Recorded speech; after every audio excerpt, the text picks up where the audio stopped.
morning, Lagos. Good morning, Nigeria. It's good to have you join us on the Thursday edition of The Conversation here on Lagos Television. I am Abimbola Bello.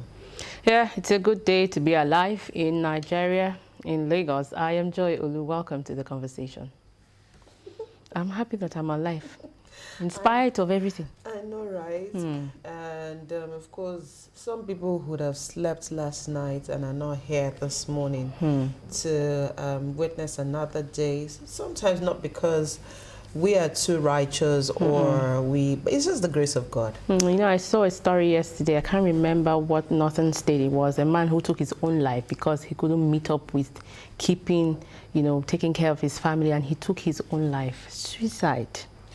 A lot of people are depressed now. Yeah, and I think this is where we also need to talk to ourselves that we must stop undue pressure on ourselves. Sometimes we set targets that are too high for us to keep by and just continue to heap pressure on ourselves. And if you remember, I think on Monday when we talked about school's resumption and we said, whoever said you must buy new things for school's resumption, if the old things you have are still okay, why not?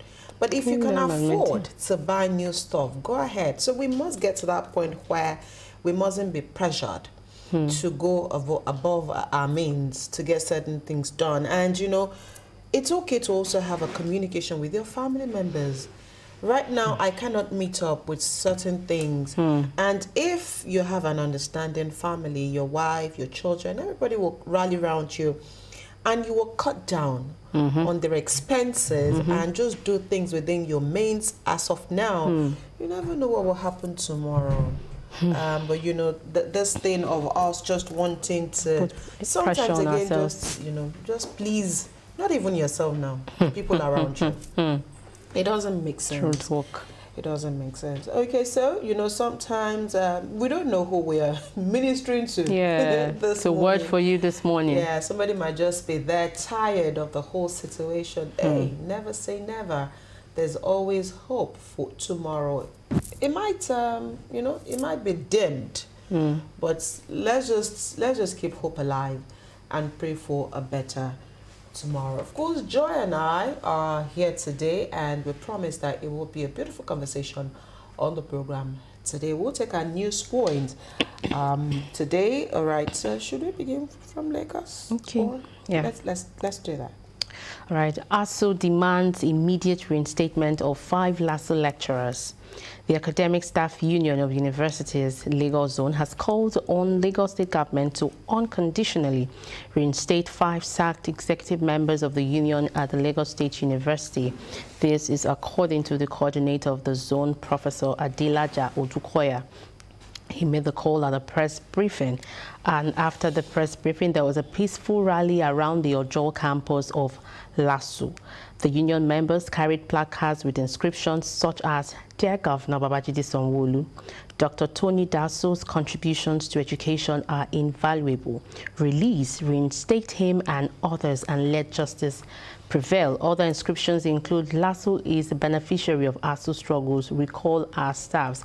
And if you read that story, you'd see Odukoya added that the state government should lift the embargo it placed on implementation of a decision of LASU Governing Council on the matter.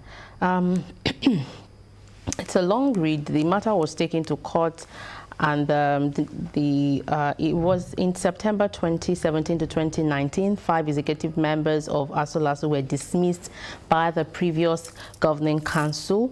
Prior to the dismissal in 2018, they approached the court to challenge the trials by the university, and the court ruled that under the Freedom of Information Act and other relevant laws cited, the university authorities had no such power to proceed against officers of the union in the case. Despite this court ruling, the university proceeded with the trials and eventually dismissed the ASUU LASU leaders, and now they are making this appeal for a reinstatement. We believe that our governor is a listening governor, and hopefully he will look into it and then justice will prevail. I mean, this case has been for over 6 years. It happened in 2017, 2018. Yeah.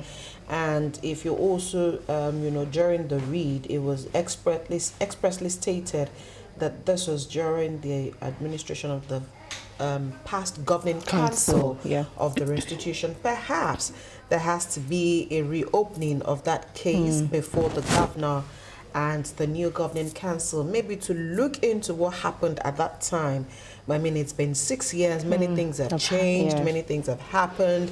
There is a new VC in LASU, so many things could have, gone on this particular story. So we do hope that Mr. Governor will look into the situation, perhaps see how, the needs of ASU can be looked into. Perhaps another hearing just for fairness and equity. Yeah.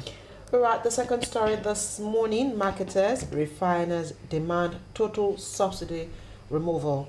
And the story says petroleum marketers, refiners, and depot owners in Nigeria have called for the full deregulation of the downstream oil sector, seeking to end government price controls due to subsidies. The Major Energies Marketers Association of Nigeria, in collaboration with the Depot and Petroleum Products Marketers Association of Nigeria, Crude Oil Refiners Association of Nigeria, African Refiners and Distributors Association, and Petroleum Product Retail Outlet Owners Association of Nigeria disclosed this during a webinar yesterday. The discussion, themed Optimizing the Nigerian Oil and Gas Industry, brought together key stakeholders from various sectors of the oil and gas industry to discuss challenges, opportunities, and strategic initiatives for enhancing the sector's efficiency and sustainability.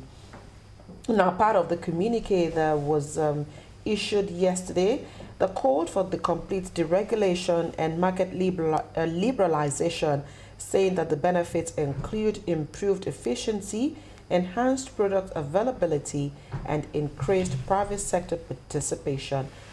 Of course, other things they're asking for are in that story, but again, it's went on to reiterate the fact that we're still not sure the kind of subsidy that has been enjoyed in the oil and gas sector, especially on PMS. Remember, our guest here yesterday did say that, government also needs to be frank in all of its communications with Nigerians. Let us know what exactly is going on, right? If subsidy is totally gone, then how transparent is that? And if you're still cushioning the effects one way or the other, lay it bare and let us know what exactly is going on. And I think that also will help, will stop speculations, and people will stop assuming that certain things were being done. If you know the truth, or you know the true position of issues, then you're able to sink it in and then just you can plan your life. You can plan your life around things like that. But if you don't know, or you assume that this thing is green and not red as said, then you'll continue to expect more from government. So it behoves on the government to tell Nigerians what exactly the true situation is, so that we all can plan our lives going forward and know how to cut our clothes. As if you have the clothes. Okay, I know what to do going forward.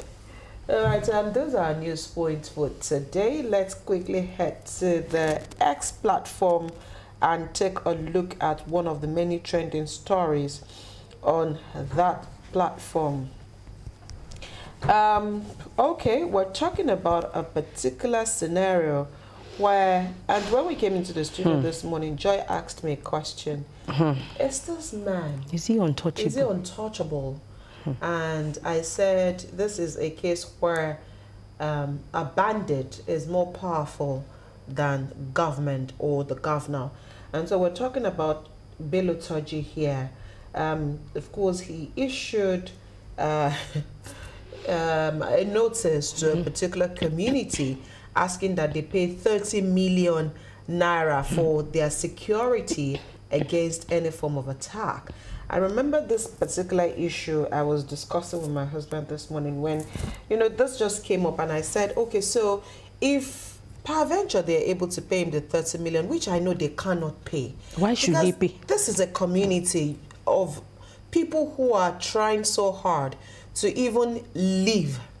And so if they peradventure pay that money, and you're saying they'll pay that money to forestall any attacks on them. So what if another set of bandits come into that community? And my husband jokingly said, he's marking territory. Nobody will come into his territory. I said 30 million. Is it per head or per household? Because I really do not even understand how. And you know, what beats me is the fact that he does this so flagrantly, like in the open.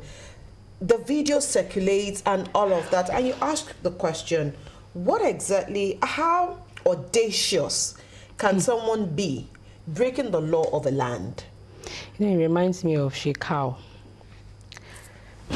Shekau started this way, and at the end of the day, he was killed. But before Shekau was brought down, a lot of damage had been done. Yeah. And so is this also how we're going to continue allow somebody to terrorize other humans in a community or in a state where there is a state governor, where there are law enforcement agents or agencies, and these things will go on unchecked?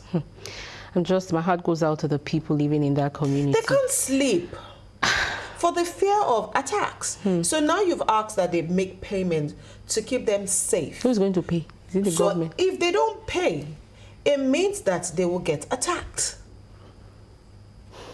And it doesn't even feel like those community members can even muster up what you're asking them to pay, because these are people. What do they do? They are farmers. They are farmers. They can't even go to their farms. They can't even farm. Well, we just. Will God come down from heaven and help us in Nigeria? And you know, sometimes this is where people would ask. We are such everything we do, we bring God into it. Yes, He's our only hope now. I understand that He is our only hope, but this same God has given us all that we need to fight for ourselves. He's given us the brain. He's given us the intellect. He's given us the wherewithal to go to school. So now, everything that this God has given you, can you use it to your advantage? We're still waiting for God to constitute an army and come and fight. You know, sometimes let's respect God. Let's give Him a break. and just allow God to breathe, if God can breathe. Because we just put too much on God and say, God, please don't get me wrong. I'm not saying the God factor doesn't exist. But can we also help ourselves? Sometimes, what have because we done to God help has ourselves? given us everything to help ourselves. So let us also use the brain and see how we can help out. Maybe then He can meet us halfway. When He sees that we have put a lot into work. Let us also try now. Those are our news points as well as our hashtag for today. You can head to the X platform to take a further read on other stories that might catch your attention on that platform today. On the conversation today, believe it or not, it's probably a medical Thursday for us on the show today. On this side of the divide, we'll be taking a look at childhood cancer. And on that divide, when Joy returns there, it will be all about sickle cell anemia, sickle cell leukemia, sickle cell everything, all about the treatment and management of sickle cell. We'll take this quick break. When the conversation returns, we will begin from this side, and today we're taking a look at childhood cancer.